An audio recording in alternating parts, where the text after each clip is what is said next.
In this video, I'm going to show you how to install the rear axle yoke on the rear Dana 41 axle on the pinion shaft where my finger points. Taking a closer look at the axle pinion shaft coming out of the rear Dana 41 axle, the axle yoke will be installed on the pinion shaft where my finger points. The pinion shaft oil slinger has to be installed before the yoke is installed.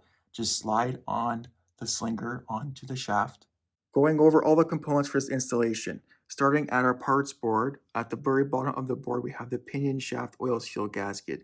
This gasket will be installed first onto the rear Dana 41 axle housing where my finger points, and then on top of the gasket will be your pinion shaft oil seal, which will have to be tapped on with a hammer to fully seat into your rear Dana 41 axle housing. Next, the rear axle yoke will be installed, and the teeth on the yoke will engage with the teeth on the pinion shaft over there where my finger points.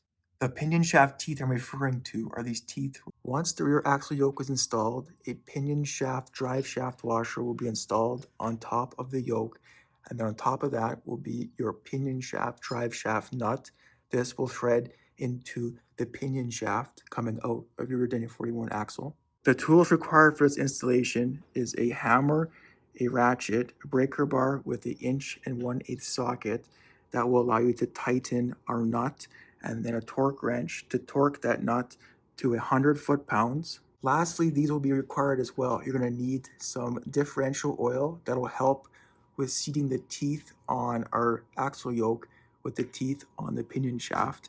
And then we're going to need some acetone just to clean everything up.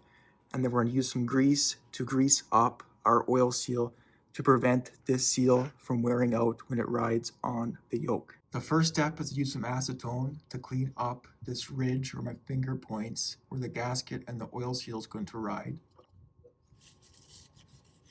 The first step is to install the gasket that will seat on that ridge, just sliding it on. Next, apply some multi-purpose grease to the inside of the rubber where the rubber seal is. A thin coat of grease has been applied to the rubber, and it's very important that we install the oil seal in the correct direction. The lip will be facing inwards and the flat part will be facing outwards. Just push it on to the pinion shaft and it'll just seat on top of that gasket. What we are going to use to drive in the oil seal is the front spindle socket that we're going to just put on top of the oil seal, and just have to just hammer it in as best we can and make sure it goes in square. Here's a closer look of the oil seal that's been fully pressed into the axle housing. You can see it is sitting a little bit below flush. That's where you want it to seat. Before we install the yoke onto our pinion shaft, we're going to apply a light film of diff oil onto those teeth just to kind of aid in the installation so it'll slide in better. Before the yoke is installed, I'm going to apply a light film of grease to the outside of the yoke.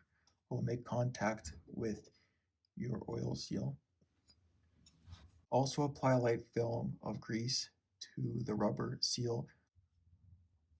Now it is time to install the rear axle yoke, and you'll have to install it so the teeth on the yoke engage with the pinion teeth. Just have to kind of slide on until you can kind of feel it engage. And now I'll have to get a hammer and lightly tap on our yoke until it seats all the way back onto our pinion shaft. Using a 2x4 just to protect our yoke from cracking when we have to hammer this on. We're just going to give it a nice few big blows with the hammer.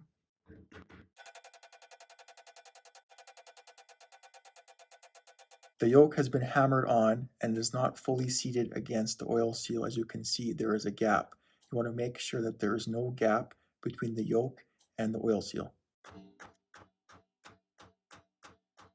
The last step for this installation is you have to install the pinion shaft washer, which will just slide right onto your pinion shaft threads, just putting it on square.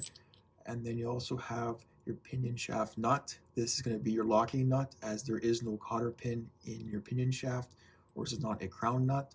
Just put it on with the flat end facing towards the yoke. Now use a socket to tighten that nut.